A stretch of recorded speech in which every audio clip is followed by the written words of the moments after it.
ठीक है, तो आपके पास ये हैप्लॉन्टिक लाइफ साइकिल देखी थी। अब हमारे पास डिप्लॉन्टिक लाइफ साइकिल है।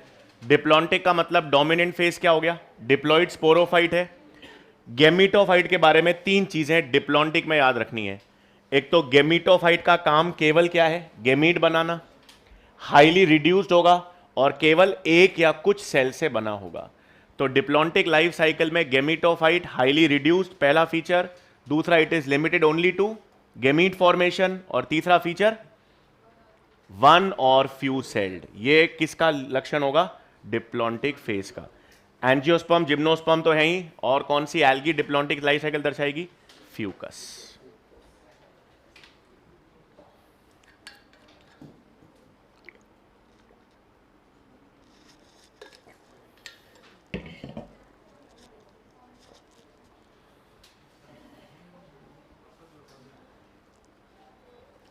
डिप्लॉन्टिक है मतलब मेजर डोमिनेंट फेज तो क्या होगा? Diploid sporophyte. जो हैप्लॉइड गेमिटोफाइट है उसका अस्तित्व बहुत कम है। अस्तित्व छोटा सा इसलिए हाईली रिड्यूस्ड है। काम केवल गेमीट बनाने का है और एक से कुछ सेल से बना हुआ है बस।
डन, ले लूं आगे।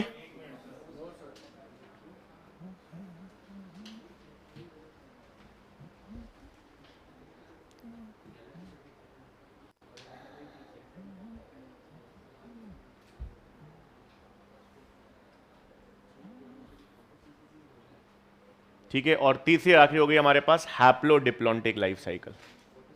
हैप्लोडिप्लॉन्टिक का एग्जांपल एक तो ब्रायोफाइट्स हो गए, टेरिडोफाइट्स हो गए। कौन सी एल्गी होती है हैप्लोडिप्लॉन्टिक लाइफ साइकिल? तीन होती हैं। Kelps, Ectocarpus, Polysiphonia. तीन हैप्लोडिप्लॉन्टिक। ले लूं आगे अब तो।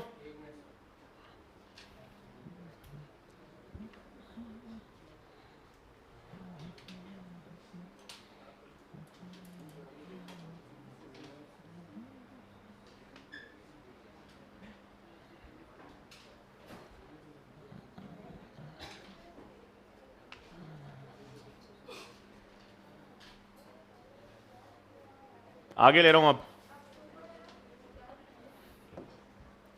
ठीक है, तीसरा और आखिरी हमारे पास हैप्लोडिप्लॉन्टिक।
ठीक है, अब आप कैसे आइडेंटिफाई करोगे कि आपके पास देखो डिप्लॉन्टिक, हैप्लॉन्टिक और हैप्लोडिप्लॉन्टिक, अगर एनसीईआरटी के चार्ट के बेसिस पे आएगा तो आप पता लगा लोगे।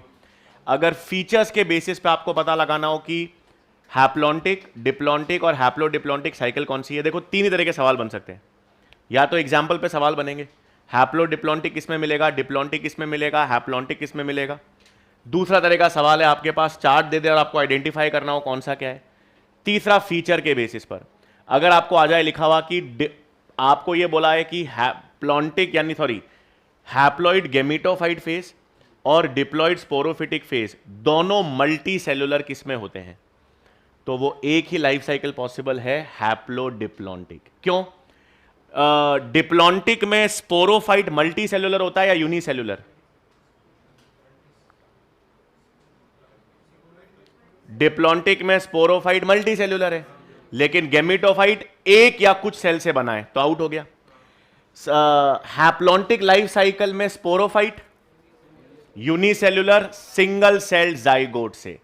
तो अगर आपके पास आ जाए गेमिटोफाइट भी मल्टी सेल्यूलर है, स्पोरोफाइट भी मल्टी सेल्यूलर है, और ये नहीं लिखा हो कि किसमें डोमिनेंट है कौन सा डोमिनेंट नहीं है, तो भी आंसर क्या करोगे, हैप्लोडिप्लॉन्टिक। फर्क क्या है, ब्रायोफाइट्स के अंदर दोनों मल्टी सेल्यूलर है, लेकिन ब्रायोफाइट्स में डोमिनेंट फेज गेमिटोफाइट और टेरिडोफाइट्स में डोमिनेंट फेज स्पोरोफाइट। सवाल आ जाए सिंपल, अगर टेरिडोफाइट्स का गेमिटोफाइट इंडिपेंडेंट है, हां या ना, मान के अगर इन टेरिडोफाइट्स लिखा हुआ आ रहा है तो आपको मान के चलना है मोस्ट टेरिडोफाइट्स की बात हो रही है, होमोस्पोरस टेरिडोफाइट्स की बात हो रही है, और उनके गेमिटोफाइट को क्या कहते हैं, प्रोथैलस, और वो इंडिपेंडेंट है। स्पेसिफिकली मेंशन किया जाए हेटेरोस्पोरस टेरिडोफाइट्स, तो उनका गेमिटोफाइट इंडिपेंडेंट नहीं होगा। अगर आप, और ये सिर्फ टेरिडोफाइट शब्द आ रहा है लिखा हुआ, इसका मतलब बाय डिफॉल्ट वो होमोस्पोरस टेरिडोफाइट्स की बात कर रहा है। ठीक है, बना लो।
ठीक है भाई, तो क्लासिफिकेशन खत्म, हेडिंग डाल देंगे लिविंग वर्ल्ड।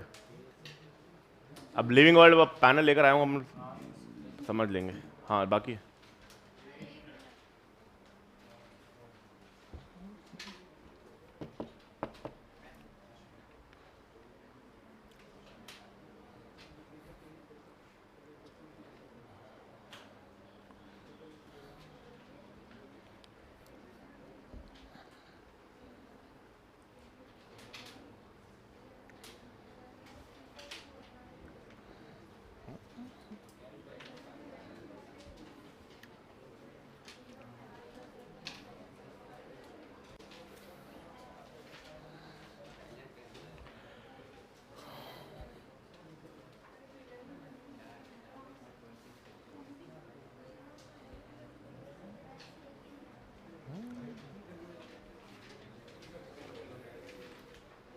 डन, लिख लिया ना।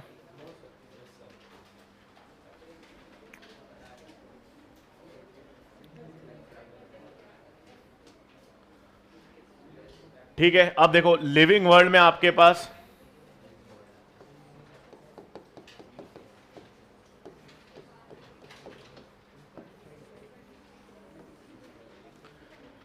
सवाल एक ही आना है लिविंग वर्ल्ड से। हो सकता है अगर वो बॉटनी और zoology में हद से हद वो एक सवाल लिविंग वर्ल्ड में बॉटनी भी दे सकते हैं, zoology में भी दे सकते हैं। मतलब आपके पास प्रोबेबिलिटी आनी है एक से दो सवाल। दो सवाल रेयरली आते हैं, नहीं के बराबर आते हैं, एक ही क्वेश्चन आता है। अब देखो लिविंग वर्ल्ड में आपके पास डिवाइड कैसे करोगे। लिविंग वर्ल्ड में एक पहला टॉपिक तो है व्हाट इज लिविंग, ठीक है। फिर दूसरा टॉपिक पूरा किसको डिफाइन किया गया है, टेक्सोनॉमी को डिफाइन किया गया है। उसके बाद आपके पास यहां पर ही अपन क्लासिफिकेशन भी देख लेंगे, और फाइनली आपके पास वो टेक्सोनॉमिकल एड्स है। मतलब इस पूरे चैप्टर में ये चार टॉपिक्स ही हैं। अगर उनको चार टॉपिक से एक सवाल बनाना है तो हो सकता है इन चारों में से वो एक सवाल बना दे, और नहीं तो स्टेटमेंट पे सवाल बना दे और स्टेटमेंट में हर पॉइंट डाल दे। अब देखो याद क्या रखोगे, लिविंग मतलब व्हाट इज लिविंग में आपके पास ऐसा पूरा 2 पेजेस दे रखे हैं कि लिविंग ऑर्गेनिजम्स के क्या फीचर्स हैं, नॉन लिविंग ऑर्गेनिजम्स के क्या फीचर्स हैं। उसमें आपको ये सारे फीचर्स हैं, growth, reproduction,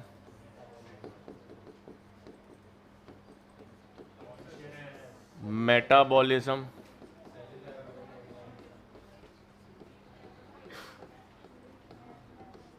cellular organisation, consciousness,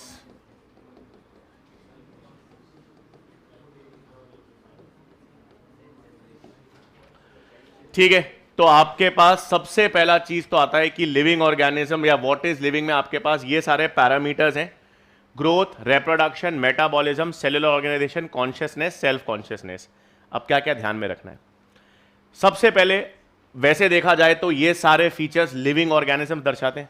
growth है, रिप्रोडक्शन है, मेटाबॉलिज्म है, सेल्यूलर ऑर्गेनाइजेशन है, कॉन्शियसनेस है, सेल्फ कॉन्शियसनेस। पहला फीचर जो आपको ध्यान में रखना है, इनमें से मोस्ट कॉमन एक्सेप्शंस आपको किसमें देखने को मिलेंगे, ग्रोथ और रिप्रोडक्शन।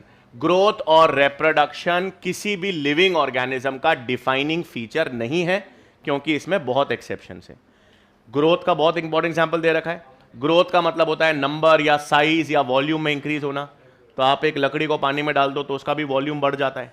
तो ग्रोथ एक डिफाइनिंग फीचर लिविंग ऑर्गेनिज्म का नहीं है। सिमिलरली रिप्रोडक्शन भी नहीं है। एनसीईआरटी में एग्जांपल दे रखा है, कपल है जो इनफर्टाइल है, बच्चे पैदा नहीं कर सकता, तो living organism may not reproduce. तो इसका मतलब ग्रोथ और reproduction they are not defining features of living organisms, या इनमें बहुत कॉमनली आपके पास क्या देखे जाते हैं, एक्सेप्शंस। अब अगर सवाल आ जाए, एक सीधा सवाल कि मोस्ट इंपॉर्टेंट या most important defining feature of living organisms without any exception, तो वो मेटाबॉलिज्म ही जाएगा।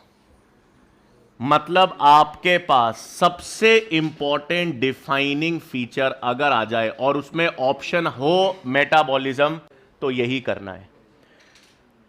अब आप मतलब इसका मतलब यह है कि हर लिविंग ऑर्गेनिज्म मेटाबॉलिज्म दर्शाता है और कोई नॉन लिविंग ऑर्गेनिज्म मेटाबॉलिज्म नहीं दर्शाता।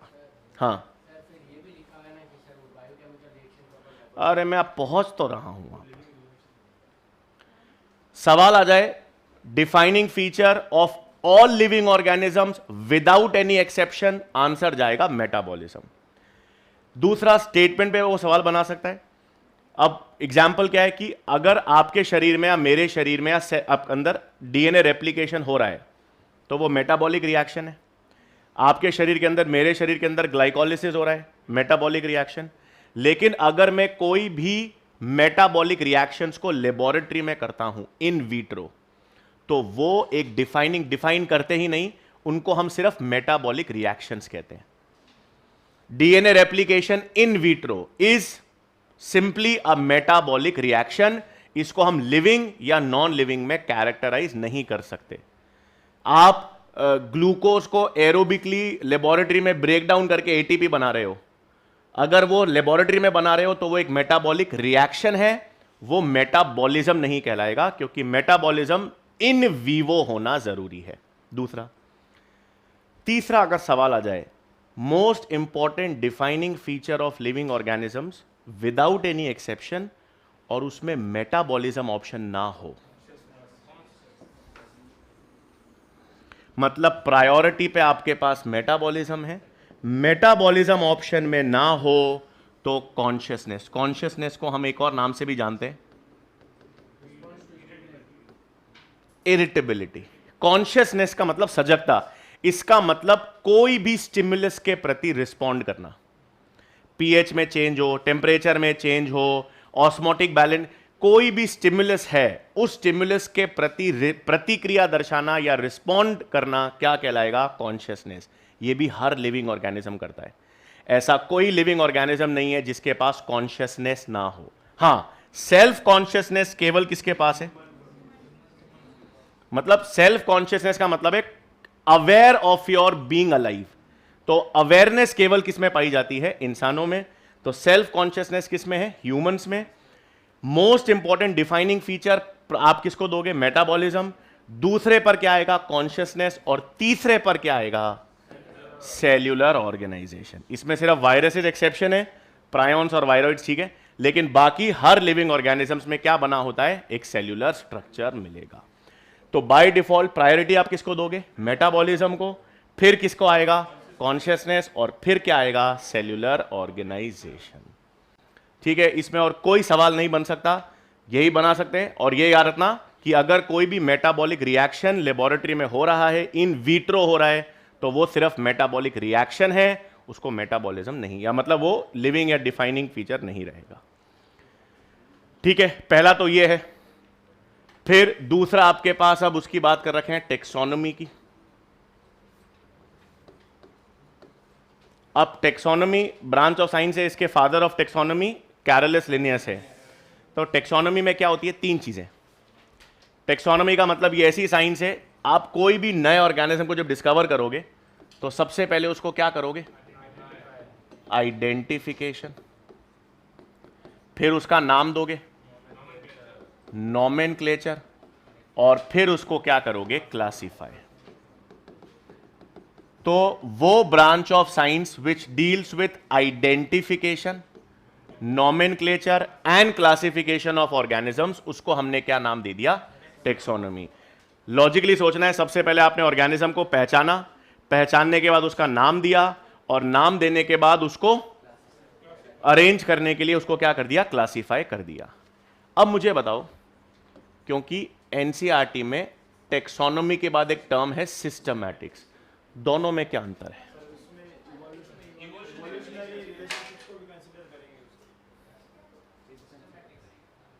एनसीईआरटी में तो ये नहीं लिखा हुआ, एनसीईआरटी में एक स्पेसिफिक चीज दे रखी है, वो मुझे बताओ। क्योंकि अगर स्टेटमेंट आ जाए आप टेक्सोनोमी और सिस्टमैटिक्स को कैसे अलग करोगे, क्या शामिल करोगे, क्या? सिस्टमैटिक्स में सुन लेना, टेक्सोनोमी तो आएगी ही आएगी, ये सारा फीचर्स आएगा, plus study of inter relationships between organisms. हां, वो फाइलोजेनेटिक भी हो सकती है, वो और भी जरूरी थोड़ी है फाइलोजेनेटिक होगी। फाइलोजेनी का मतलब है एवोल्यूशनरी हिस्ट्री। दो ऑर्गेनिजम्स के बीच में फाइलोजेनेटिक रिलेशनशिप हो सकती है, दूसरा रिलेशनशिप भी हो सकता है, उनके बीच में सिम्बायोसिस हो सकता है, उनके बीच में कॉमेंजेलिज्म हो सकता है। तो सिस्टमैटिक का मतलब है एक ऐसी ब्रांच ऑफ साइंस जिसमें टेक्सोनोमी के तो सारे फीचर्स हैं ही, उसके अलावा inter relationship between organisms, phylogenetic उनमें से केवल एक तरह का रिलेशनशिप है। ठीक है, तो आपके पास यहां पर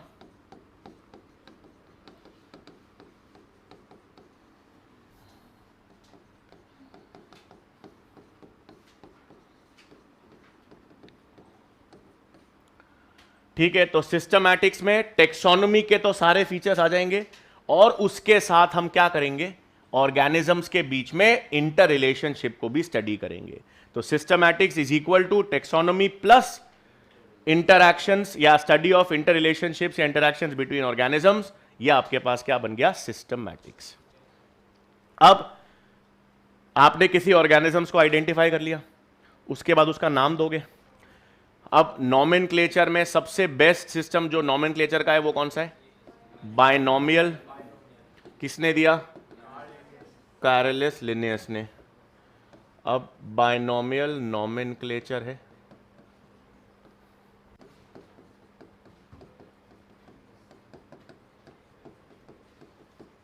अब इसके रूल्स में क्या क्या ध्यान में रखना है? सीधा सवाल, पहला वर्ड क्या डिपिक्ट करता है? पहला word species, genus. Second word species याद नहीं रखना, सेकेंड वर्ड स्पेसिफिक एपिथेट। हां, कॉमनली उसको आप स्पीशीज कह सकते हो, लेकिन सेकेंड क्या दर्शाता है? Specific epithet. ये साइंटिफिक टर्म्स लैटिन, ग्रीक या स्पेनिश? लैटिन से डिराइव्ड होते हैं, ठीक है। जीनस का फर्स्ट लेटर हमेशा कैपिटल होगा, स्मॉल होगा, या तो इटैलिक्स में लिखो, इटैलिक्स में नहीं लिख रहे हो तो एक साथ अंडरलाइन करो, सेपरेटली अंडरलाइन करो। अब इसमें एक चीज रखना जो पुराने एनसीईआरटी में और इसमें नहीं है, वो होता है टॉटोनिम्स। जीनस और स्पेसिफिक एपिथेट अगर सेम है तो उसे कहते हैं टॉटोनिम्स। मतलब रैट का साइंटिफिक नाम है रैटस रैटस, तो ये आपके पास है नाजा नाजा, गाना भी बन सकता है इस पे। हाँ को, तो इसका मतलब जब जीनस और स्पेसिफिक एपिथेट सेम होते हैं तो उन्हें क्या कहते हैं? टॉटोनिम्स। ये टॉटोनिम्स जूलॉजी एनिमल्स में अलाउड है, बॉटनी में अलाउड नहीं है। तो पुराने एनसीईआरटी में क्या दे रखा है? एक तो ICZN है और ICBN है, international code for zoological nomenclature, international code for botanical nomenclature. तो tautonyms are allowed in zoological nomenclature, they are not allowed in botanical nomenclature। अब इसमें एक और गलती हो सकती है। ICZN तो हमको पता है international code for zoological nomenclature है, आप घबराना मत, ICBN और इसमें गलती मत करना।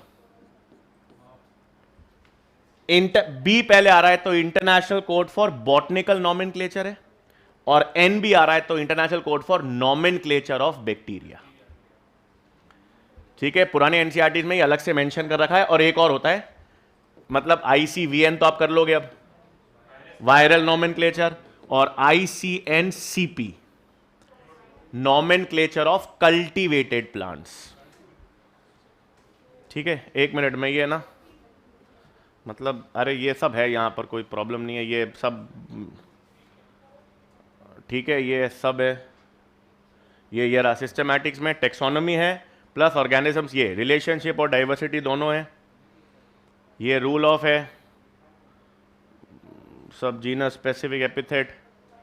ये अगर तीसरा लेटर है लिन विन तो वो क्या दर्शा रहा है?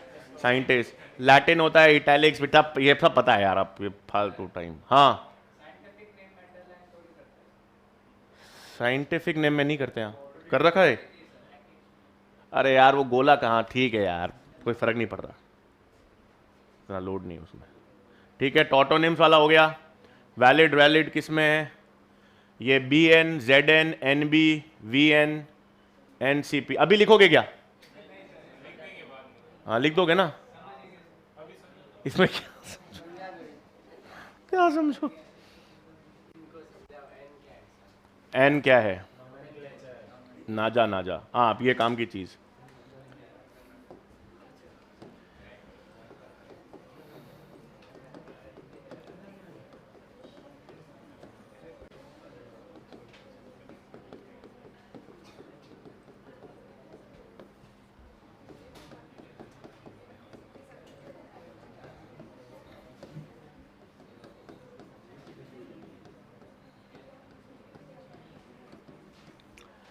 RPMT में पहले ये पूरा चैप्टर है ना क्लासिफिकेशन, उसके 3 चैप्टर्स थे।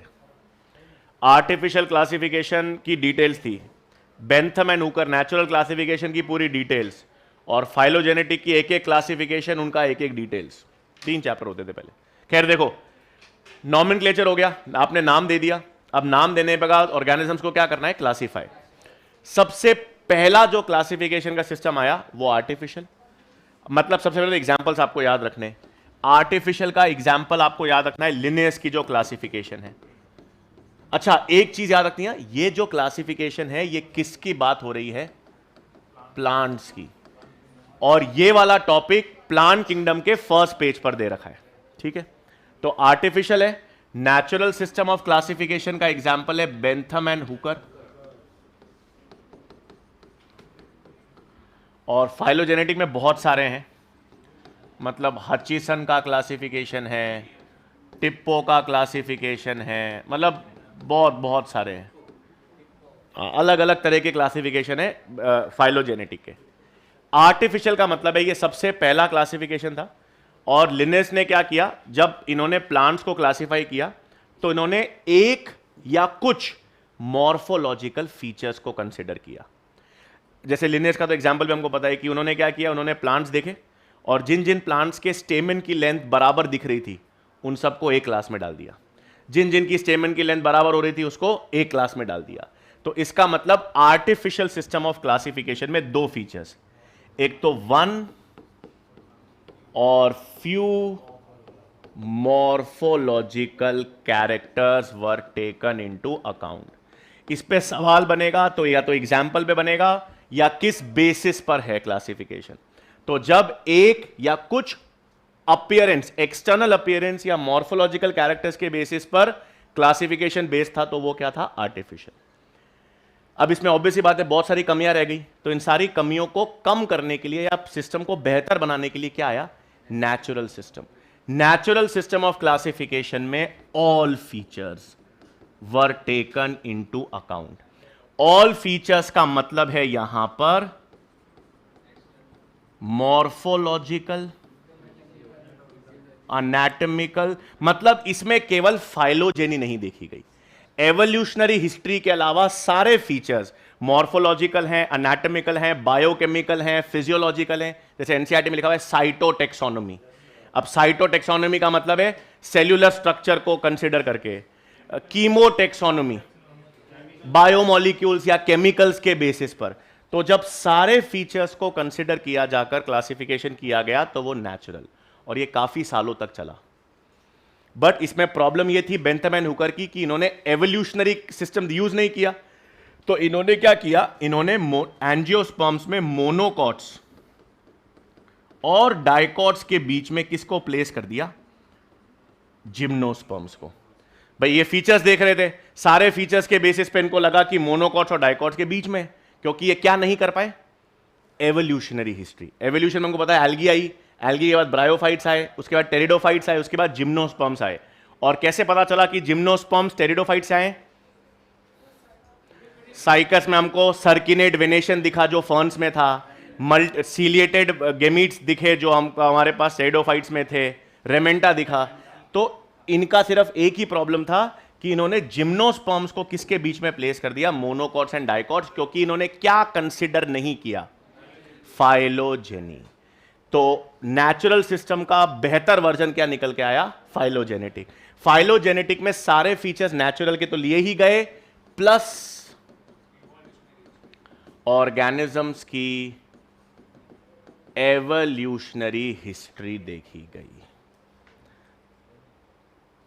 शुरुआत सबसे कमजोर, आर्टिफिशियल, क्या देखा गया, केवल एक या कुछ मॉर्फोलॉजिकल कैरेक्टर्स देखे गए।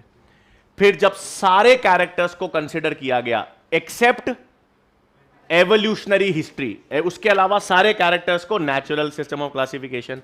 और जब सारे नेचुरल फीचर्स के साथ साथ एवोल्यूशन, अच्छा एक और प्रॉब्लम था, नेचुरल सिस्टम में सारे कैरेक्टर्स तो लेते हैं लेकिन फ्लोरल कैरेक्टर्स को वेजिटेटिव कैरेक्टर्स से ज्यादा इंपॉर्टेंस दी जाती है। बेंथम एंड हुकर को लगा कि यार फ्लोरल कैरेक्टर्स हैं, फ्लावर रिप्रोडक्शन में सेक्सुअल रिप्रोडक्शन का बेस है, तो उसके कैरेक्टर्स को ज्यादा इंपॉर्टेंस दो रादर देन रूट के या लीव्स के फीचर्स को। तो इससे बेहतर क्या था कि आप सारे कैरेक्टर्स को बराबर इंपॉर्टेंस दो, बस उसके साथ साथ एवोल्यूशनरी हिस्ट्री देख लो क्योंकि एवोल्यूशन में आपको मालूम वैसे ही मालूम चल जाएगा कि नेचर किस कैरेक्टर को बेटर सपोर्ट कर रहा है। तो ये था। और फाइलोजेनी में हमने सारे नेचुरल फीचर्स के साथ साथ क्या दे दिया, एवोल्यूशनरी हिस्ट्री। लेकिन एक मिनट फिर, हाँ किसमें, आर्टिफिशियल, हाँ आर्टिफिशियल यूज ही नहीं करता है भाई। पहली बार लिनेस ने क्या देखा, लिनेस ने देखा यार जो बराबर जो जिनकी साइज एक जैसी है उनको एक क्लास में दे दो, जो छोटी साइज के उनको एक क्लास में डाल दो, जो बड़ी साइज के उनको एक साइज में डाल दो।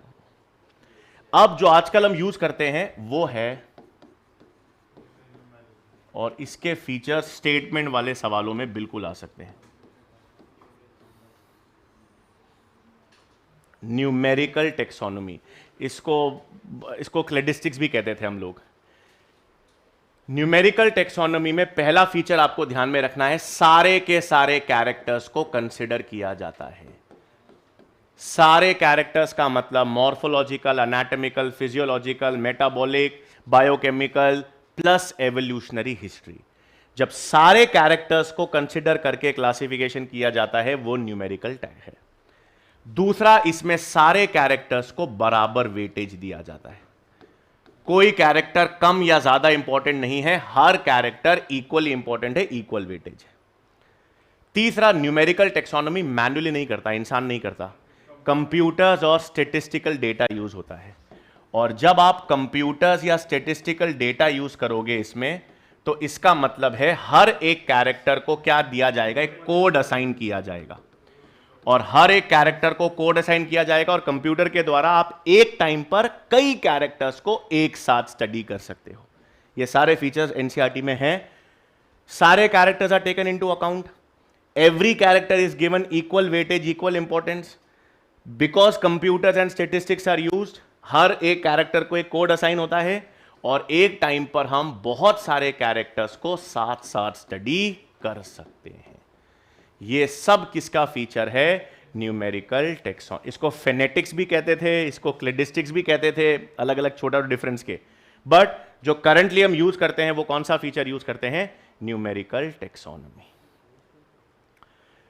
क्या किया अपन ने, आइडेंटिफिकेशन है, आइडेंटिफिकेशन के बाद नाम देना है, मतलब नॉमेनक्लेचर है। नॉमेनक्लेचर में आपको बाइनोमियल नॉमेनक्लेचर किसने दिया, कैरोलस लिनियस ने। साइंटिफिक नाम में पहला लेटर जीनस, दूसरा स्पेसिफिक एपिथेट। बस याद रखना वो ग्रीक नहीं है, लैटिन है। अगर लैटिन आपको ध्यान होगा, इटैलिक्स है, अंडर सेपरेटली अंडरलाइन है, टॉटोनिम्स अलग से याद रखना है। क्लासिफिकेशन में शुरुआत करनी आर्टिफिशियल, एक या कुछ मॉर्फोलॉजिकल कैरेक्टर्स हैं। सारे कैरेक्टर्स को कंसिडर किया नेचुरल में, लेकिन किसको नहीं देखा, एवोल्यूशनरी हिस्ट्री। तो सारे characters plus evolutionary history phylogenetic हो गया। करंटली हम क्या यूज करते हैं, न्यूमेरिकल टेक्सोनोमी, जिसमें ये सारे फीचर्स आपको ध्यान में रखने हैं।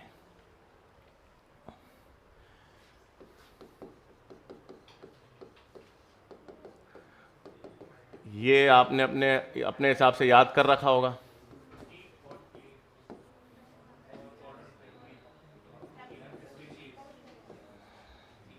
कीप पॉट्स क्लीन और फैमिली गेट सिक, या kids put cat on fire gas stove, जो भी आप याद रखना चाहो। आज जो आप सबको अपने अपने याद होंगे, सब कोई भी यूज कर लो। आपके पास स्पीशीज, स्पीशीज के बाद बनेगा genus, family,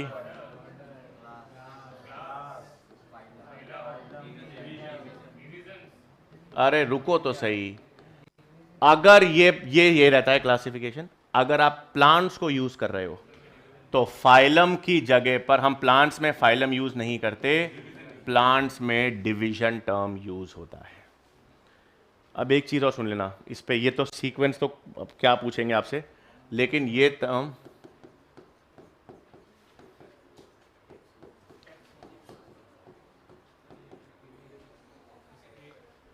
taxon, category, rank, क्या फर्क, कब टैक्सन कहोगे, कब कैटेगरी कहोगे, कब रैंक कहोगे।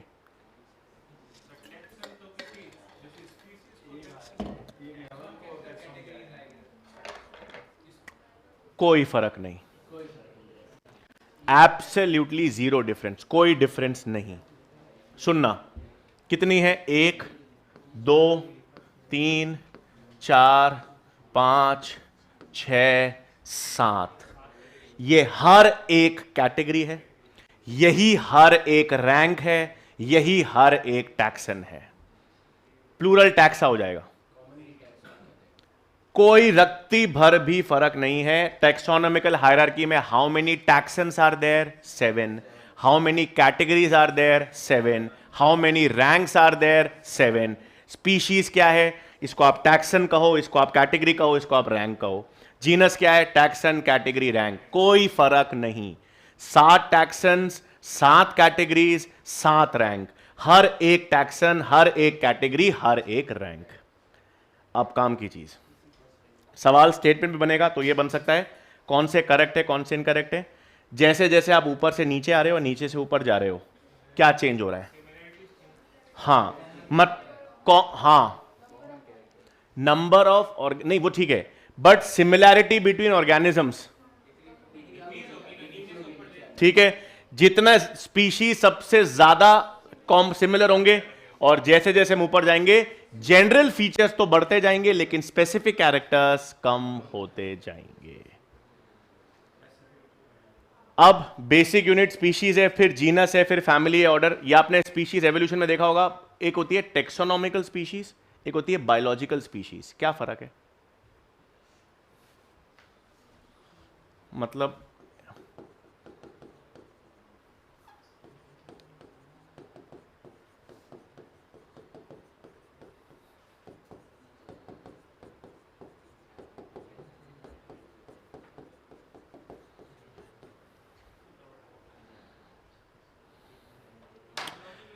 टेक्सोनोमी का मतलब तो क्या होता है? देखकर पता लगाना। तो जब दो ऑर्गेनिजम्स आर मॉर्फोलॉजिकली सिमिलर, जब दो ऑर्गेनिजम्स अपीयरेंस के बेसिस पर एक जैसे लगते हैं, तो हम उनको एक टेक्सोनोमिक स्पीशीज मानते हैं। और बायोलॉजी मतलब रिप्रोडक्शन। जब दो ऑर्गेनिजम्स आपस में इंटरब्रीड करने की क्षमता दर्शाते हों, तो वो एक बायोलॉजिकल स्पीशीज कहलाएंगे। Better definition as a species हमेशा बायोलॉजिकल रहेगी, ऑब्वियसली बात है, क्योंकि जब दो ऑर्गेनिजम्स के बीच में इंटरब्रीड करने का या पोटेंशियल होता है, या वो इंटरब्रीड करते हैं, तब वो स्पीशीज कहलाते हैं। लेकिन वो कौन सा है? बायोलॉजिकल स्पीशीज का कॉन्सेप्ट। स्पीशीज के अगर आगे टेक्सोनोमी आ गई, तो इसका मतलब मॉर्फोलॉजी या अपीयरेंस। जो ऑर्गेनिजम्स एक दूसरे से दिखने में एक जैसे हैं, उनको हम एक स्पीशीज में रख देते थे। हाँ, वो तो यार ये आर्टिफिशियल है, देखो नेचुरल क्लासिफिकेशन है। अब बायोलॉजी का मतलब है नेचर में इंटरब्रीड। नेचर में डोंकी और हॉर्स ब्रीड करता है क्या आपस में? आप उसको आर्टिफिशियली मेड करवाते हो ना, वो आर्टिफिशियल सिलेक्शन, आर्टिफिशियल ब्रीडिंग अलग चीज हो गई। ठीक है, ये देखो, ये सारा आर्टिफिशियल सिस्टम हमने देखा हुआ है। नेचुरल सिस्टम सारे सारे, ये इनका डीमेरिट भी यहां लिखा हुआ है। फाइलोजेनेटिक में ये सारे एग्जाम्पल्स। फिर ये न्यूमेरिकल टेक्सोनोमी या फेनेटिक्स, सारे characters are studied. Equal weightage, character is given, many character study at once, computer statistics use होता है। ये हायरार्की एनिमल्स के लिए फाइलम, डिवीजन प्लांट्स के लिए। इनको आप 7 कैटेगरीज कहो, 7 रैंक्स कहो, 7 टैक्सॉन्स कहो। ये जैसे यहाँ पे जैसा आप याद रखना चाहो, ये नंबर ऑफ कॉमन कैरेक्टर दिख रही, ये सब हमने देख लिया। यहाँ पे मैंने टेक्सोनोमिक स्पीशीज और बायोलॉजिकल स्पीशीज वाला टर्म भी है। अब देखो यार, ये तो आपको याद रखने ही पड़ेंगे। Genus, group of related species. अब आपके पास टाइगर वाली स्पीशीज क्या हो गई? टिग्रिस। लायन की क्या हो गई? लियो। पैंथर की हो गई पार्डस। ये तीनों स्पीशीज है, तीनों का जीनस कॉमन है, कौन सा? पैंथेरा।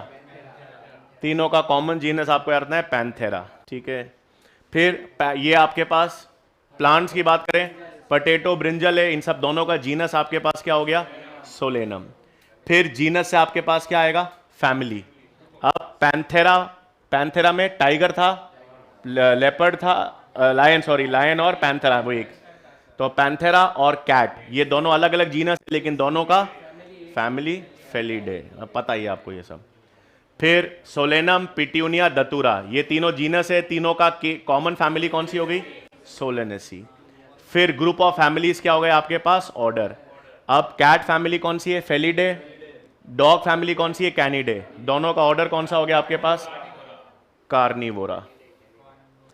ये सोलेनेसी और कॉन्वोलुसी फैमिली है, ये दोनों फैमिली का ऑर्डर क्या हो गया? पॉलीमोनियल्स किस बेसिस पे एनसीईआरटी में लिखा हुआ है? फ्लोरल कैरेक्टर के बेसिस पर। फिर ग्रुप ऑफ ऑर्डर को अपन ने कह दिया क्लास, ये तो एनिमल में आपने पढ़ा ही होगा सारा, reptiles, amphibians, Aves, mammals, monocots, dicots, ये सारी क्लास है। और ये आपको ध्यान में रखना है, ये तो ठीक है, फाइलम और किंगडम डिवीजन आप देख लोगे। 8 से पहले, 8 तो अपन बता दूंगा मैं, ये man, house fly, mango, wheat, तुलसी मेरे ख्याल से इस वाली एनसीईआरटी में नहीं है, पुरानी वाली एनसीईआरटी में तुलसी का आपको ध्यान में रखना है। ओसिमम फैमिली लेमिनेसी है, ऑर्डर लेमियल्स है, और क्लास और फाइलम, ठीक है ना, उसी में ऐड कर दो, ये ध्यान रहेगा। अगर जो कौन सा नहीं है तुलसी वाला, हाँ मैं तुलसी तेरे आंगन की।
ठीक है ना। अब इसमें लास्ट में ये टेक्सोनॉमिकल एड्स में आपको क्या क्या ध्यान में रखना है, मतलब अब देखो टेक्सोनॉमिकल एड्स में हमारे पास क्या क्या आएंगे, हार्बेरियम आएगा, botanical garden, keys, monograph, manuals, flora, zoological parks, museum. अब इसमें एक एक करके, सबसे पहले तो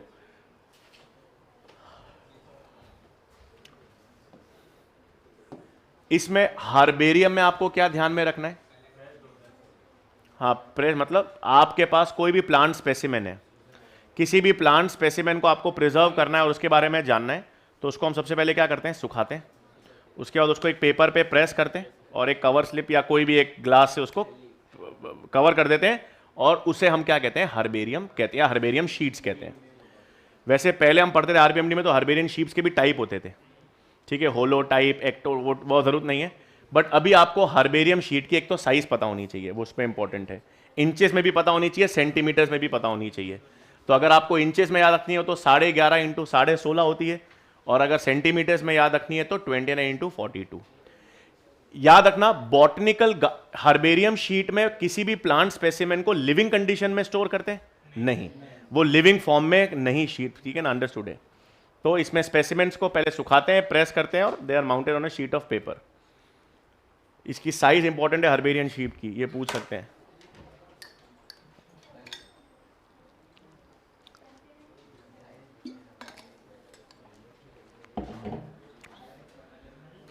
फिर बॉटनिकल गार्डन इन सीटू हुआ या एक्स सीटू हुआ, एक्स सीटू है हमेशा।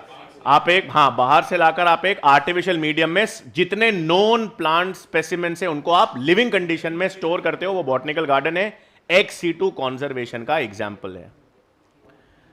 ये बॉटनिकल गार्डन कहां कहां पर है और सबसे बड़े ये ध्यान में रखने, लार्जेस्ट बॉटनिकल गार्डन क्यों इंग्लैंड में, रॉयल बॉटनिकल गार्डन इंडिया में, दो याद रखने, हावड़ा वाला और लखनऊ वाला नेशनल बॉटनिकल रिसर्च इंस्टीट्यूट।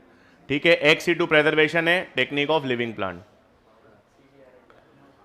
अब देखो कीज में क्या करते हैं, ये इंपॉर्टेंट है क्योंकि ये तो एनालिटिकल टूल है और इस एनालिटिकल टूल के द्वारा आप किसी भी ऑर्गेनिज्म को आइडेंटिफाई भी कर सकते हो और उसको क्लासिफाई भी कर सकते हो। एक की कैसे बनाई जाती है, देखो हर की में सबसे पहले एक स्टेटमेंट होता है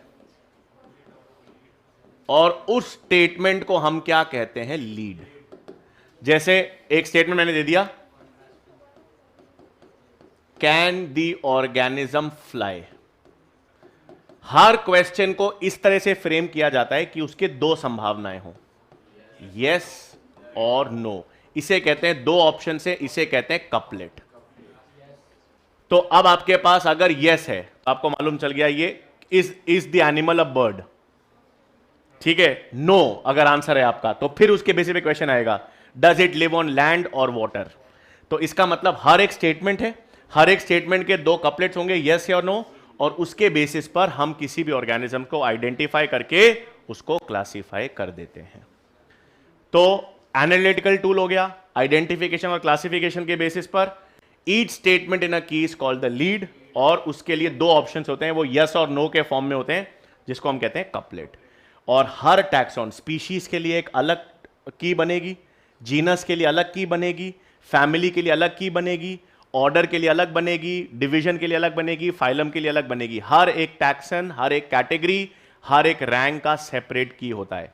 जीनस और स्पीशीज का एक की नहीं हो सकता। अगर आप किसी स्पीशीज को आइडेंटिफाई करना चाहते हो, क्लासीफाई करना चाहते हो, तो उसका अलग की बनेगा। किसी फैमिली को आइडेंटिफाई या क्लासीफाई करना चाहते हो, उसका अलग की बनेगा। फिर आपके पास ये देखो बॉटनिकल, अब मोनोग्राफ, मोनो का मतलब एक, किसी भी सिंगल टैक्सॉन के बारे में इंफॉर्मेशन पता करनी हो तो मोनोग्राफ। मैनुअल्स एक एरिया में, नहीं नहीं नहीं, इंफॉर्मेशन से देखो, सब आपको कोई ना कोई इंफॉर्मेशन दे रहे हैं आइडेंट। अगर किसी एक टैक्सॉन की इंफॉर्मेशन चाहिए, मोनोग्राफ। एक एरिया में, आप माचिया सफारी पार्क जा रहे हो या आप जोधपुर में, आपको पता करना है जोधपुर में कितने तरह के ऑर्गेनिजम्स हैं, कितनी क्लासेस हैं, कितने स्पीशीज हैं। तो एक एरिया में अगर आपको ऑर्गेनिजम्स को स्टडी और आइडेंटिफाई करना हो, मैनुअल्स। एक एरिया में केवल प्लांट स्पीशीज को आइडेंटिफाई करना हो, फ्लोरा। फौना एनिमल्स होता है, फ्लोरा। एक गिवन रीजन में प्लांट स्पीशीज की इंफॉर्मेशन चाहिए, फ्लोरा। एक गिवन रीजन में सारे अवेलेबल ऑर्गेनिजम्स की इंफॉर्मेशन चाहिए, मैनुअल्स। सिंगल टैक्सॉन की इंफॉर्मेशन चाहिए, मोनोग्राफ। ये जू का क्या फायदा, जू से क्या पता चलता है? अरे हां, क्या जानवरों के बारे में क्या पता चलता है? उनका बिहेवियर और उनका फीडिंग हैबिट, दोनों एनसीईआरटी में है। जू से आपको एनिमल बिहेवियर पता स्टडी करने को मिलता है और वो क्या खाते हैं वो पता करने को मिलता है। और म्यूजियम में कोई ज़्यादा ऐसा है नहीं। वो ये रहा, एक मिनट, ठीक है। सिंगल टैक्सॉन के लिए मोनोग्राफ, मैनुअल्स के लिए all available organisms in an area, और फ्लोरा के लिए habitat and distribution of plants in a given area, और जू के लिए एनिमल बिहेवियर और फूड हैबिट।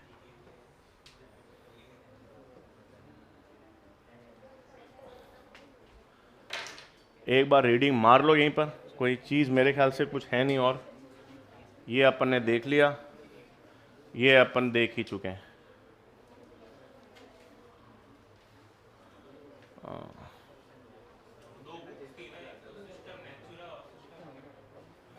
हाँ, स्पीशीज प्लांटेरम सिस्टमा नेचुरा, ठीक है। अब लेकिन वो है नहीं अब एनसीईआरटी में, इसलिए पढ़ने नहीं। स्पीशीज प्लांटेरम सिस्टमा नेचर,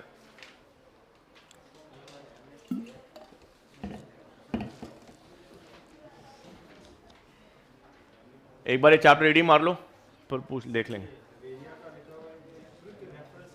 क्या क्या क्विक है ना, बिल्कुल। आपको एकदम से पता, कोई अचानक से पता करना हो आपको, यार ये प्लांट कहाँ क्या मिलता है, पर तो उसके इंडेक्स से पता कर लोगे।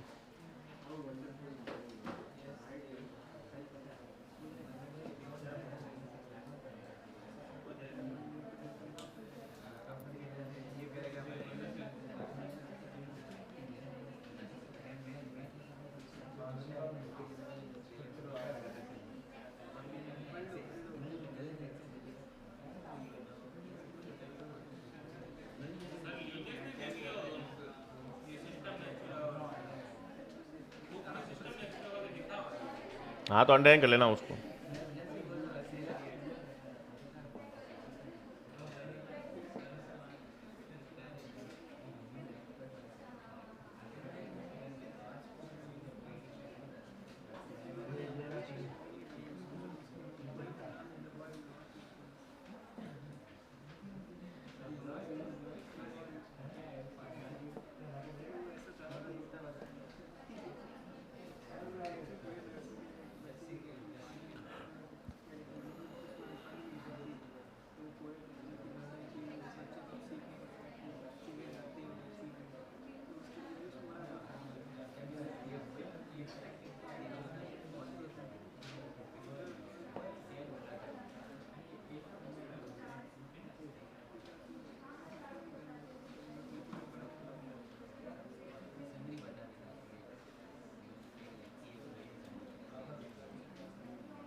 हाँ,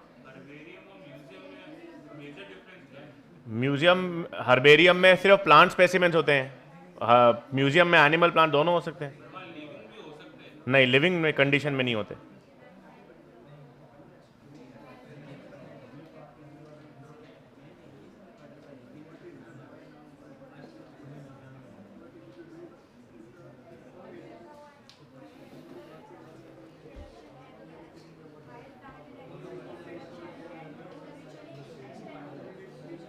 एक्सक्लूसिव, हाँ भाई, छोटे ऑर्गेनिज्म होते हैं ना सिंगल सेल वाले, तो उनमें तो एक ही चीज़ है, ग्रोथ का मतलब ही क्या हो रहा है, वो रेप्रोड्यूस करेंगे और ग्रो करेंगे। एनिमल हायर प्लांट से, अब अपन में मेरी हड्डियाँ लंबी हो रही है, वो ग्रोथ है, लेकिन वो ग्रोथ रिप्रोडक्शन पे निर्भर नहीं है। म्यूचुअली एक्सक्लूसिव का मतलब है दोनों अलग अलग हैं। छोटे ऑर्गेनिजम्स में ग्रोथ का मतलब ही रिप्रोडक्शन है। आज जैसे बैक्टीरिया है, तो बैक्टीरिया की ग्रोथ का मतलब रिप्रोडक्शन, लेकिन एक ह्यूमन बीइंग है या एक प्लांट है या जिम्नोस्पर्म है, उसमें ग्रोथ का मतलब रिप्रोडक्शन नहीं है, तो वो म्यूचुअली एक्सक्लूसिव इवेंट्स।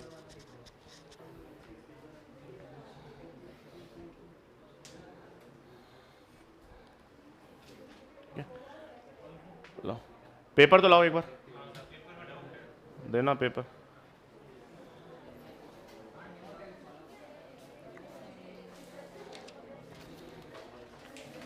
इस संडे को क्या आ रहा है?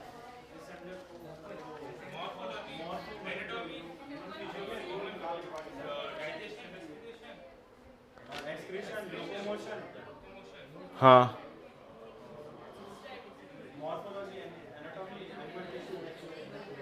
हाँ,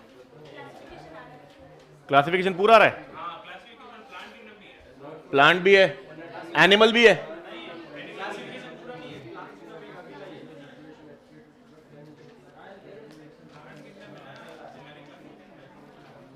क्वेश्चन नंबर 139, एक में पहले 139 देख रहा हूं। एनालोगस और होमोलोगस ऑर्गन्स का मतलब होता है जिनका ओरिजिन सेम हो, ओरिजिन सेम हो, और इसका मतलब है उनका बेसिक स्ट्रक्चर सेम होना चाहिए। एनालोगस का मतलब स्ट्रक्चर अलग अलग होगा, ओरिजिन अलग अलग होगा, फंक्शन सेम होगा।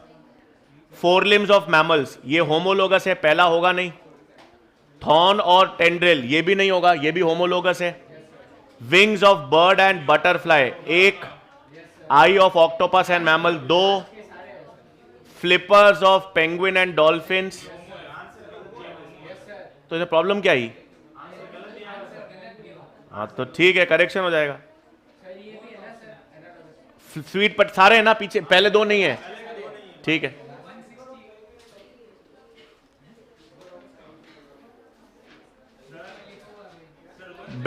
पेंगुइन और डॉल्फिन्स बिल्कुल नहीं है, एक मैमल, दोनों एनालॉगस है तो ओरिजिन का सेम है।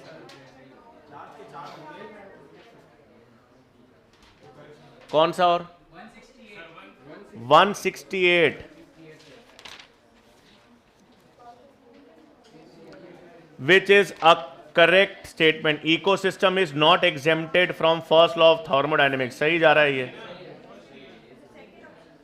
Is exempted from, not exempted, उसमें फॉलो होगा। एग्जेम्प्ट का मतलब है उसमें एप्लीकेबल ना हो। First answer, it is not exempted from the first law, it is not exempted from the second law, मतलब वो दोनों लॉ दर्शाता है। 179, 172 एनाइसोगेमस। फ्यूकस में एनाइसोगेमस था या ऊगेमस था? Fucus, Volvox, oogamous.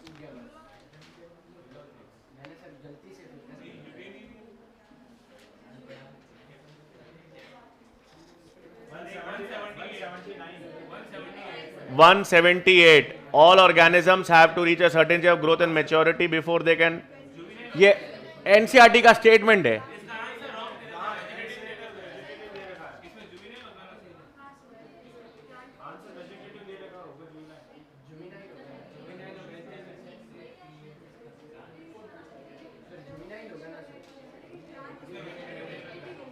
क्यों क्यों क्यों?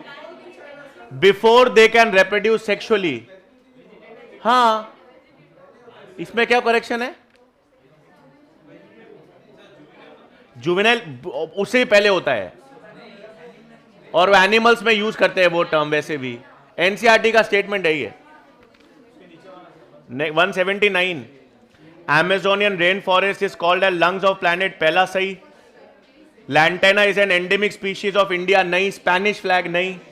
Species diversity of orchid is greater than fishes, नहीं। स्पीशीज 50, नहीं। Species inventories are more complete in ट्रॉप।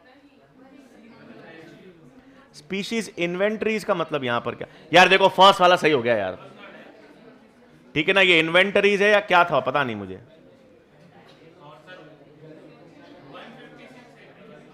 One तो यार अब वो तो बोला, मैं क्या करूं। अगर नॉट आता तो एमआरआई होगा, और अगर नॉट हट गया है तो सीटी स्कैन होगा। अब यार वो मुझे नहीं पता क्या हटा क्या नहीं हटा। अगर नॉट रहा तो एमआरआई, नॉट हट गया तो सीटी। अब बाकी मेरे को नहीं पता हटा है।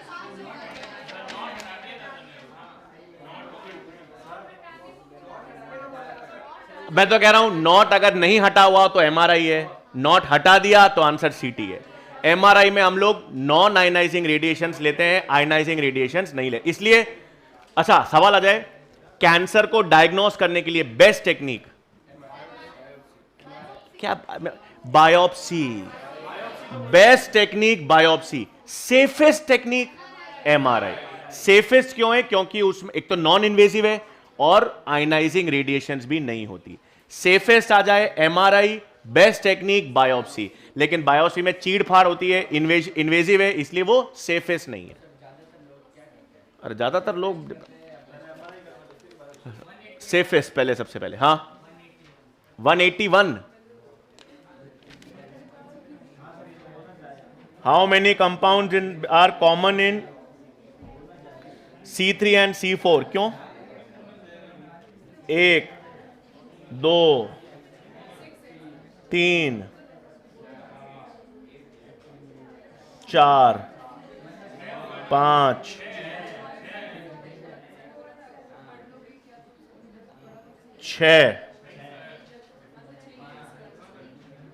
6 ही है।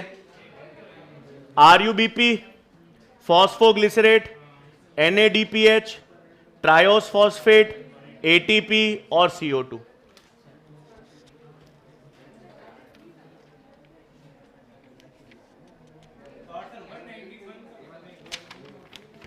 वन 191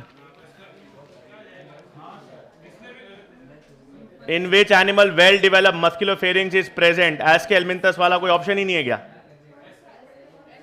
तो फिर 191 का थर्ड आंसर नहीं है क्या?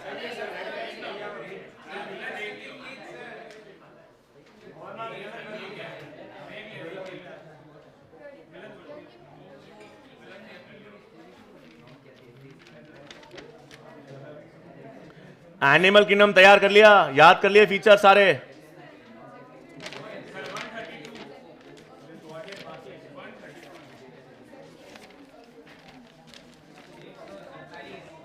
वन 132 ह्यूमन मेल में 23, ह्यूमन मेल में 24, ह्यूमन मेल में फीमेल में 23। एक्स और वाई अलग अलग करोगे। सेकंड 127 एक में how many cells of nucellus are, कैप्सुला एंजियोस्पर्म होता है, शेपर्ड स्पर्स भी कहते हैं उसको, लेकिन are responsible to form megaspore mother cell. How many cells का मतलब माइक्रोबायलम की तरह कोई भी होता है। अरे लेकिन ये तो कह रहा है रिस्पॉन्सिबल, फर्जी है। 127।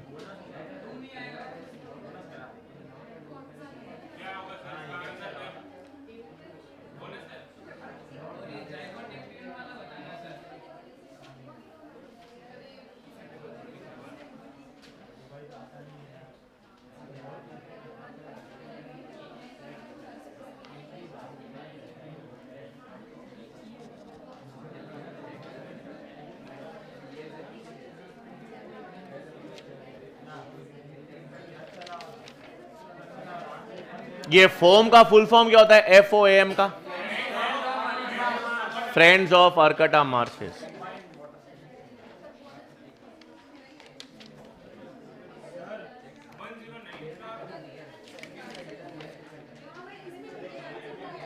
वन 109 का क्या है? ऑटोजोमल रिसेसिव है पहले तो। ये क्यों नहीं होना चाहिए? कैपिटल पेरेंट्स पूछा है, दोनों दोनों दोनों कैरियर होने चाहिए, दोनों कैरियर होने चाहिए। हाँ, स्मॉल ए हो नहीं सकती है, वो तो अफेक्टेड हो जाती। तो फिर कैपिटल ए हो नहीं सकता, उससे अफेक्टेड ही नहीं आते। दोनों कैरियर होंगे तभी बच्चे अफेक्टेड आएंगे।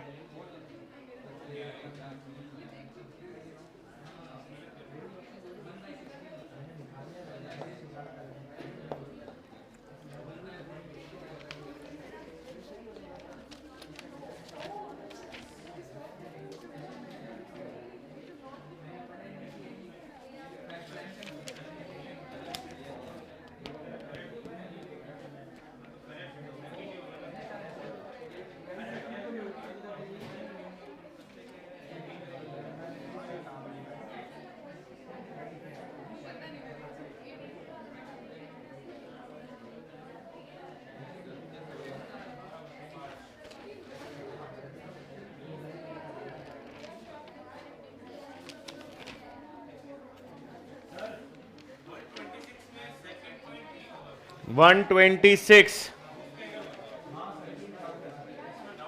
Eutrophication is natural ageing of lake by Newton. पहला सही है। Methane is major cause of green house effects, सही है। ओजो मतलब मैं करेक्ट स्टेटमेंट बता रहा हूं। Ozone is harmful for human in troposphere, stratosphere. और ओजोन हार्मफुल, बैड ओजोन या गुड ओजोन? गुड ओजोन कौन सी होती है? स्ट्रेटोस्फियर। और बैड ओजोन ट्रोपोस्फियर। तो बैड ओजोन की बात हो रही है, ये ट्रोपोस्फियर। हाँ, मतलब करेक्ट स्टेटमेंट हो गए तीनों।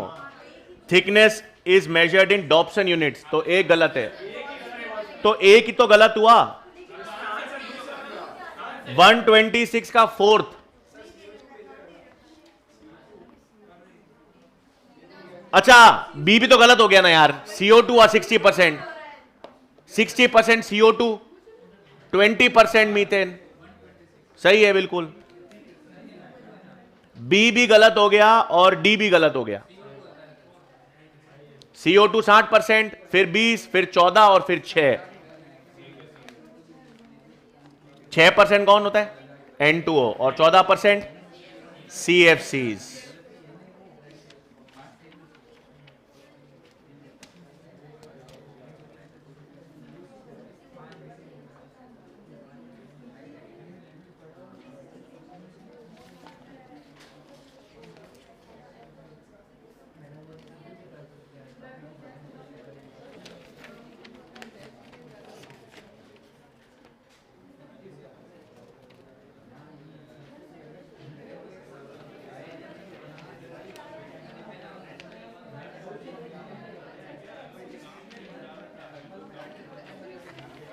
इसमें चैप्टर कितने थे बायोलॉजी में इस बार? चैप्टर कितने थे?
ब्रेस्ट कैंसर के लिए करते हैं रेडियोग्राफी ऑफ मैम, वही एक तरह से।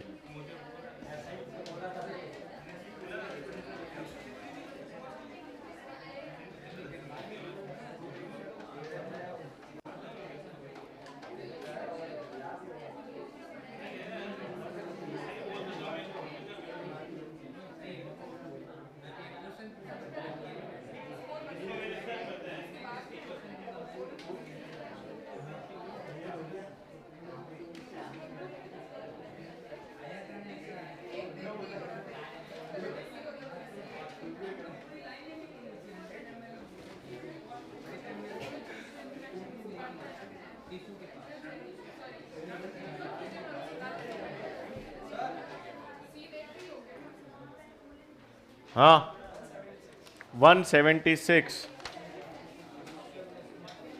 Not edible. उस्टिलैगो बीमारी करती है यार, जो खाने योग्य नहीं है। मॉरल स्टॉफल मैंने कहा था डेलिकेसीज के लिए यूज होती है। टेस्ट एगैरिकस एडिबल मशरूम है, और पॉइजनस मशरूम टोडस्टूल्स, और सबसे ज्यादा भ्रम हैलुसिनेशन अमेंशिया। उस्टिलैगो तो पक्सीनी और रस्ट पक्सीनी और उस्टिलैगो कैसे फंगाई होते हैं? रस्ट और स्मट फंगाई बीमार करती है। स्मट फंगा हुआ ना।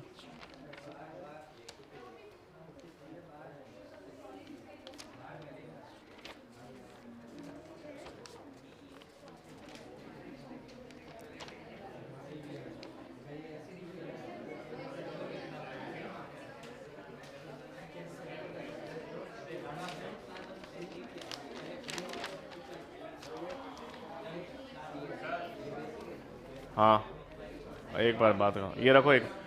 अच्छा अब एक मिनट, वो स्ट्रैटेजी वाला चैप्टर जो है नहीं आज नहीं, वो कल उसमें टिश्यू कल्चर बायोफोर्टिफिकेशन वो हम कल करेंगे। और एनिमल किंगडम पढ़ गया ना, नॉन कॉर्डेट तक सवाल पूछूंगा। नॉन कॉर्डेट तक हो गया ना पूरा? आप प्लांट में अच्छा पता, बाकी तो नहीं रहा कुछ, हो गया ना खत्म, बाकी तो सब कोई चैप्टर भी बाकी है। और फिजिक्स में भी अब इस वीक हो जाएगा। अच्छा केमिस्ट्री में बाकी है, कितने चैप्टर बाकी है अभी भी?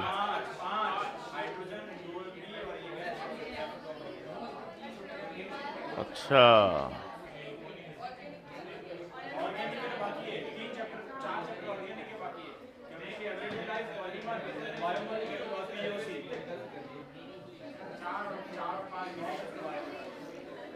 विद 9 बाकी है।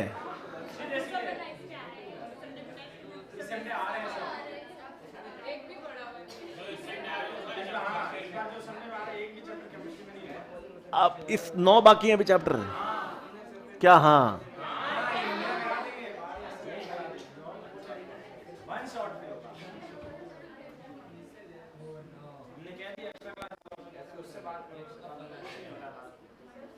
नौ चैप्टर।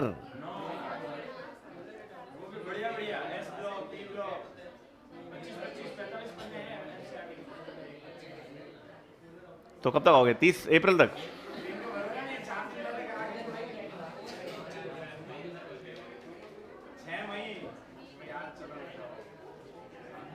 नौ चैप्टर है। बायोमोलिक्यूल तो पढ़ा हुआ है भाई उसमें।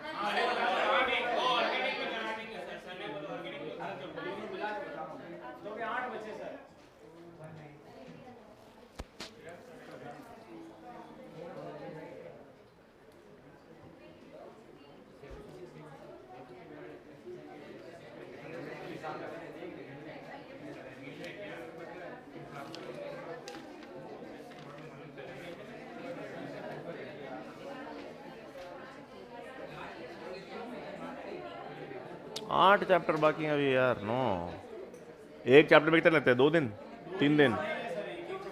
अच्छा वो नहीं एक्स्ट्रा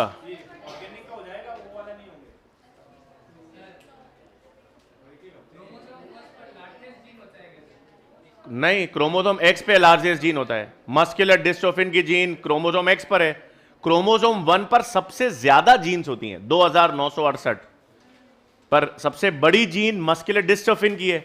और मस्कुलर डिस्ट्रोफिन कैसा बीमारी होती है? एक्स लिंक, तो वो gene X, largest gene is present on X chromosomes, most number of genes are present on one chromosome 1, और least number of genes Y 231।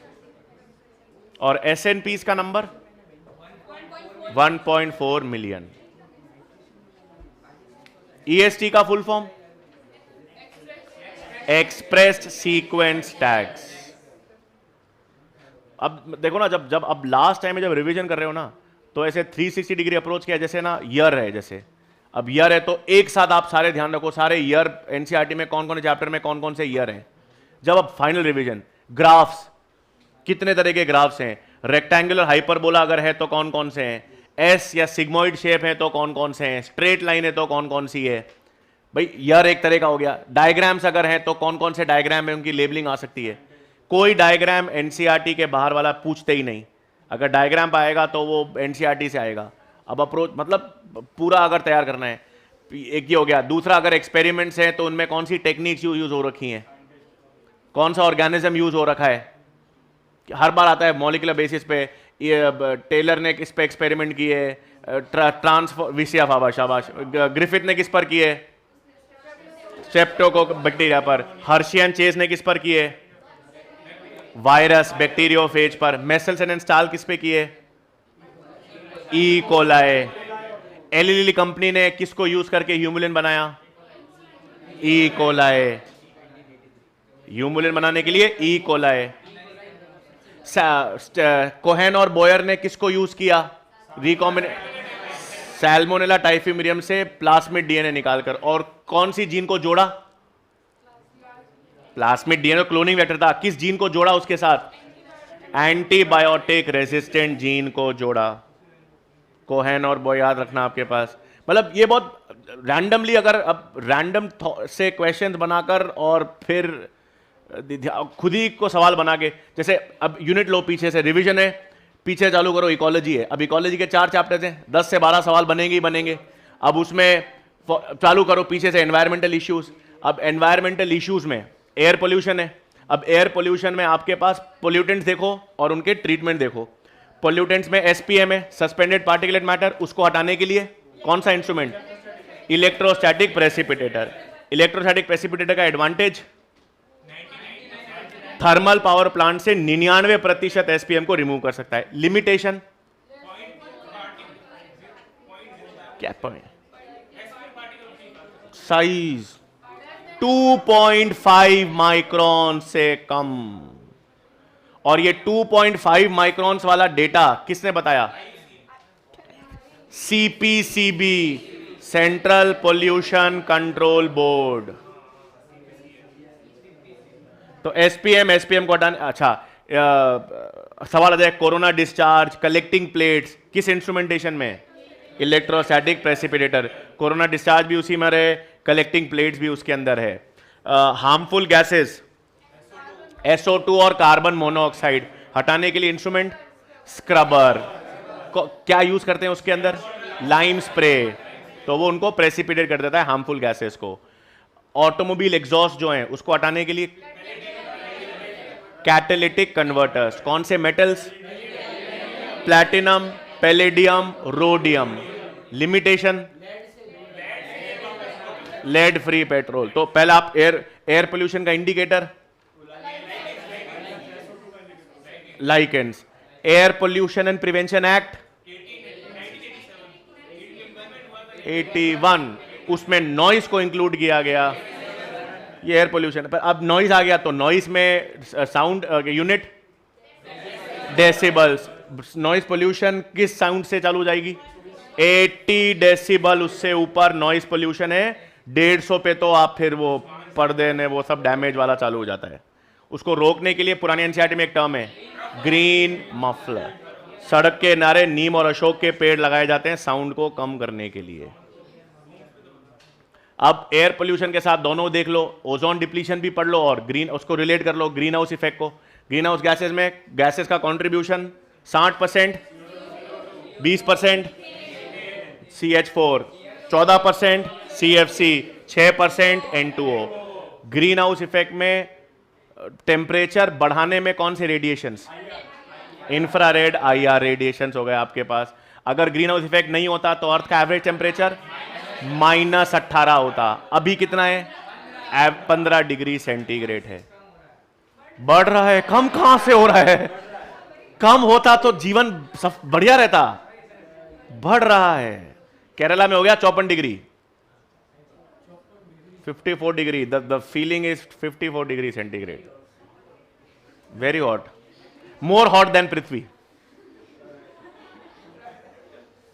मैं क्या बीच में पंचायती करनी होती है यार। क्या सवाल पूछ रहा था मैं?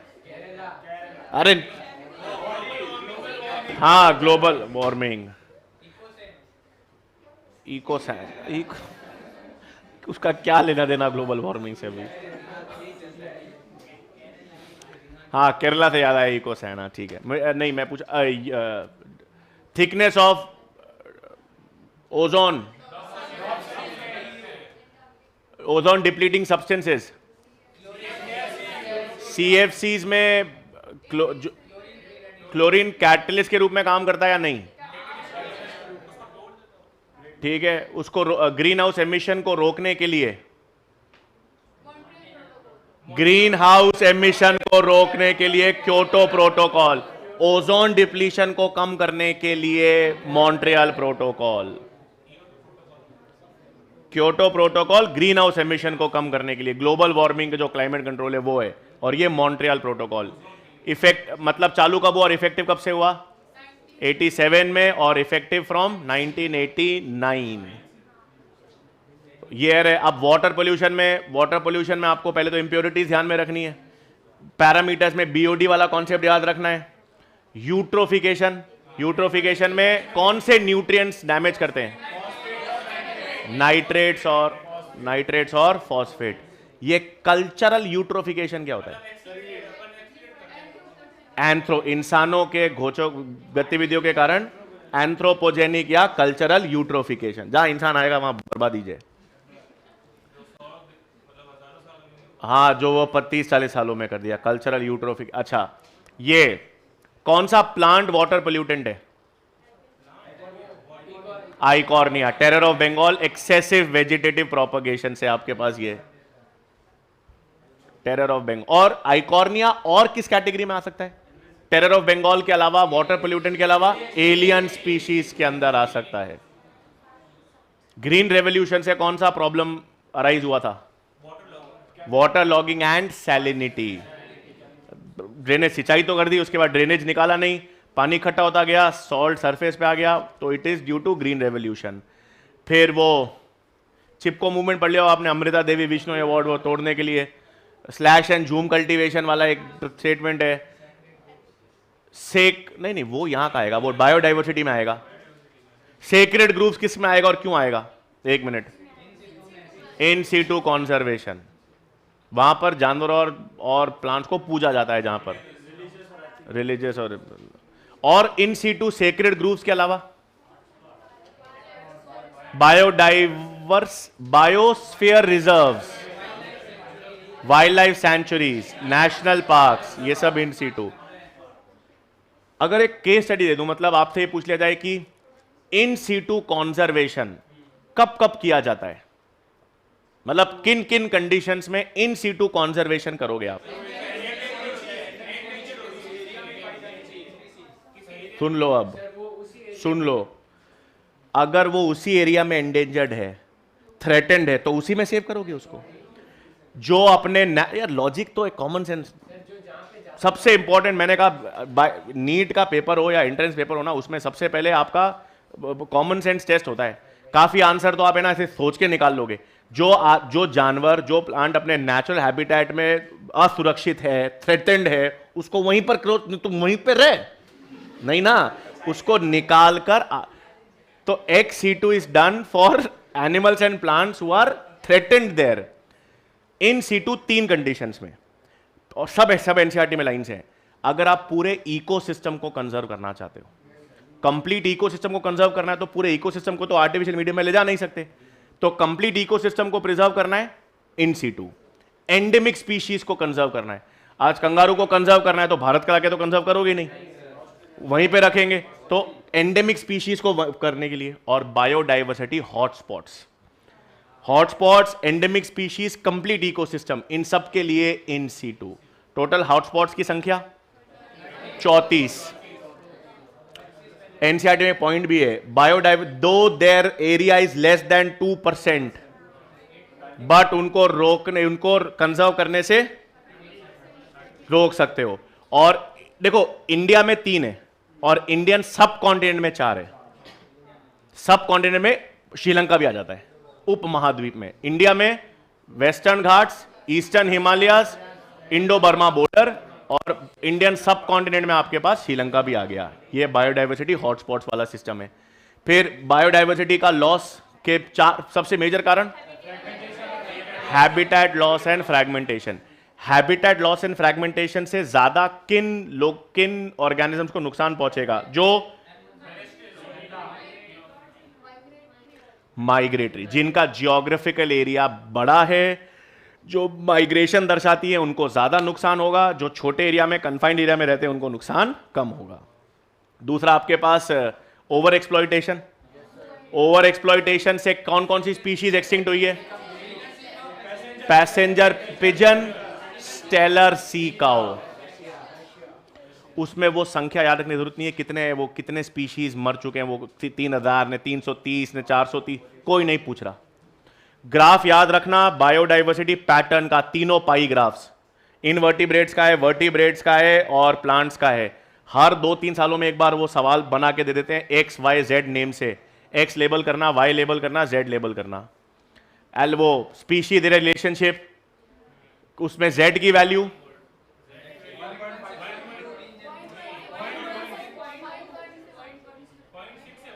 हाँ ठीक है ना, हाँ कर क्या रहे हो? बड़े जियोग्राफिकल एरियाज की जेड की वैल्यू ज्यादा या कम? हाँ ज्यादा स्टीप होती है क्या? एक मिनट, ये मेरे पास ये ग्राफ है। अब स्टीप का मतलब यूं नीचे, ये स्टीप फिसलन, तो स्टीप ज्यादा मतलब जेड की वैल्यू बढ़ेगी। इसका मतलब ज्यादा बायोडाइवर्सिटी है। हाँ, मोर वैल्यू ऑफ, मतलब the bigger the value of Z या steeper the slope, more will be the biodiversity. तो इस तरह मतलब हर, अब आप रिवीजन स्ट्रैटेजी मतलब इकोलॉजी कर रहे हो तो 4 चैप्टर तैयार, 4 चैप्टर तैयार मतलब 10 सवाल तैयार।